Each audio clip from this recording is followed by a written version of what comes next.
Now, when you look at the patterns, look for underlying values and beliefs that are driving your perception of reality.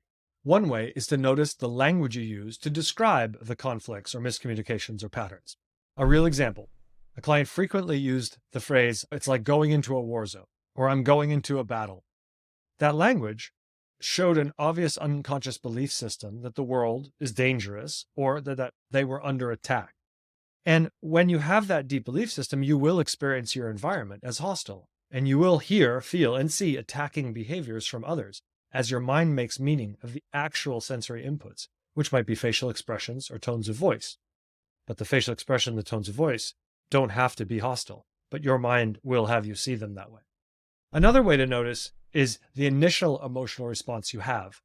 If you have a pattern where you often feel like, for example, your kids don't respect you, notice in the moment when you have that feeling, my kids aren't respecting me, what is the first emotion that comes into your body? Is it hurt, fear, anger? Start to notice what that first emotion is. In most conflicts and misunderstandings, some amount of anger or frustration are going to be the hallmark of the conflict. But notice what came before it, if anything. Each of those emotions points to a different cause, a different concern that your mind is actually trying to protect you from. Is it trying to protect you from being hurt, for example? Or does it feel like there's a threat? In each of those cases, different emotional responses will happen first before you reach the frustration of a typical conflict. Once you've done that, you can then start to interrupt the pattern.